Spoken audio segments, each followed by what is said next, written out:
بسم اللہ الرحمن الرحیم۔ السلام علیکم ناظرین۔ 23 جولائی 645 عیسوی کو جب یزید پیدا ہوا تو اس کی ماں میسوین کی طلاق ہو گئی۔ میسوین اپنے بیٹے یزید کو لے کر اپنے قبیلے کلیبہ چلی گئی۔ کلیبہ قبیلہ ابھی نیا نیا مسلمان ہوا تھا، جس وجہ سے ان کی رسم و رواج اور رہن سہن ابھی بالکل عیسائیوں جیسا تھا۔ چنانچہ ایسی عیسائیت کے ماحول میں یزید کی پرورش ہوئی۔ یزید بچپن سے ہی بندروں کو پال کر ان سے کھیلا کرتا۔ جب بڑا ہوا تو اس نے شراب پینا، شطرنج اور بے حیائی کے کاموں میں بھرپور حصہ لیا۔ آج کی ویڈیو میں ہم یزید کی بدترین اور عبرتناک موت کا ذکر کریں گے۔ پیارے دوستو، انتہائی مخالفت کے باوجود یزید 60 ہجری کے تخت نشین ہو گیا۔ تخت پر بیٹھتے ہی یزید نے مدینہ کے گورنر عتبہ کو خط لکھا کہ عبداللہ بن زبیر، عبداللہ رحمن بن ابو بکر، عبداللہ بن عمر اور سیدنا امام حسین سے میری بیعت لی جائے۔ جب ان سب نے یزید کی بیعت کرنے سے انکار کیا تو یزید نے دوسرا خط یہ لکھا کہ نواسۂ رسول سیدنا امام حسین زبردستی بیعت لی جائے۔ اس لیے گورنر مدینہ حضرت امام حسین کے پاس آیا۔ اس نے کہا کہ یزید نے مجھے آپ سے زبردستی بیعت لینے کا کہا ہے۔ جب حضرت امام حسین نے دیکھا کہ اگر میں نے یزید کے ہاتھ پر بیعت نہ کی تو مدینہ میں قتل و غارت ہو سکتی ہے، تو آپ وہاں سے ہجرت کر کے مدینہ پھر کوفہ کی طرف نکل گئے۔ حضرت امام کے ساتھ آپ کے گھر والے اور کچھ اصحاب کرام بھی موجود تھے، لیکن 18,000 کوفیوں نے حضرت امام حسین کی بیعت توڑ دی، جس کے بعد سے میدان کربلا کا واقعہ پیش آیا تھا۔ میدان کربلا کا واقعہ ہی یزید کا سب سے بڑا گناہ مانا جاتا ہے۔ جب یزید کو پتہ چلا کہ حضرت امام حسین کوفہ کی طرف آ رہے ہیں تو یزید نے عبداللہ بن سے زیادہ جیسے سخت دل گورنر کو کوفہ میں مقرر کر دیا۔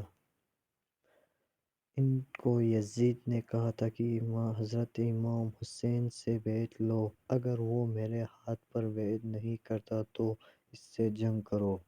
عبداللہ بن زیاد کے حکم کو مانتے ہوئے شمس اور عمر بن سعد نے کربلا کے میدان میں سیدنا حسین اور ان کے ساتھیوں کو 3 دن تک کچھ کھانے پینے کو نہ دیتے ہوئے ان کو شدید پیاس کا احساس دلا کر ان کو شہید کر دیا گیا۔ میدان کربلا میں شمر جیسے بدبختوں نے ایسا ظلم کیا جس کی مثال تاریخ میں مفسرین لکھتے لکھتے آنسو بہاتے ہیں۔ میدان کربلا میں سیدنا حسین کو شہید کرنے کے بعد ان کی عورتوں کو بھی قتل کر لیا گیا، بچوں کو بھی قید کر کے طرح طرح کے ظلم و ستم ڈھائے گئے۔ جب سیدنا حسین کا سر مبارک یزید بدبخت کے سامنے لایا گیا تو اس کمینے نے آپ کے سر مبارک کو بہت ہی توہین کی۔ یزید نے سیدنا حضرت امام حسین علیہ السلام کے سر مبارک کو دیکھ کر ایسے اشعار پڑھے جس کو بیان کرتے ہوئے بعض تاریخ دان یزید کو کافر بھی کہتے ہیں۔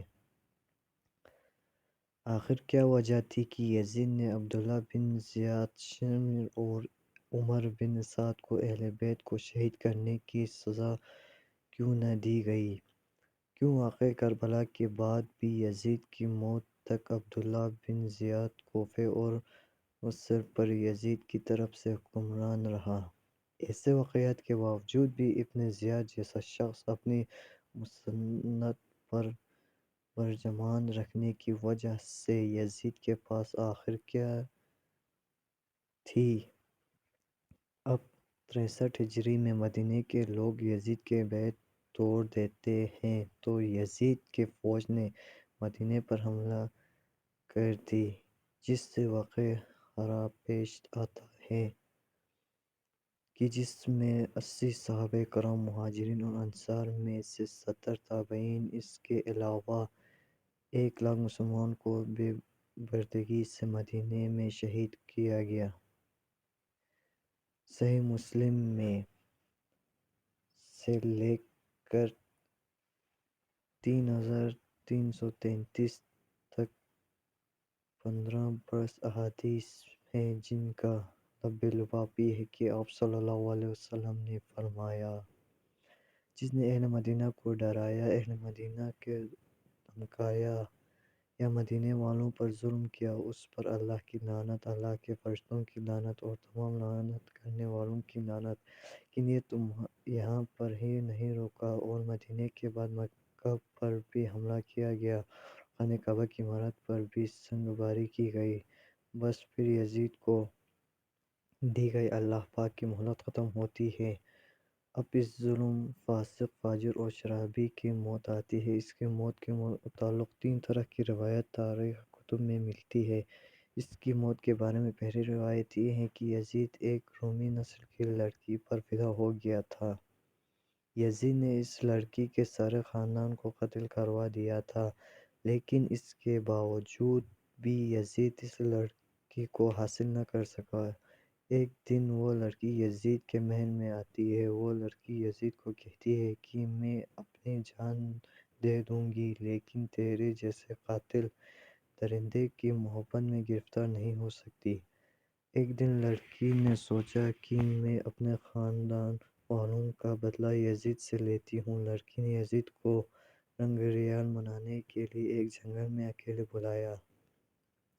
ویرانے میں یزید شراب پی پی کر مست ہو گیا۔ وہ لڑکی نیم عریاں لباس پہن کر یزید کے سامنے بیٹھ گئی اور وہ شراب پیتا رہا۔ جب لڑکی نے دیکھا کہ یزید شراب میں چور ہو چکا ہے تو اس کو بستر پر لے آئی اور پھر مستیاں کرتے کرتے یزید کی گردن کاٹ دی۔ پھر وہ لڑکی وہاں سے غائب ہو گئی۔ کئی دن تک یزید کی لاش جنگل میں ہی پڑی رہی۔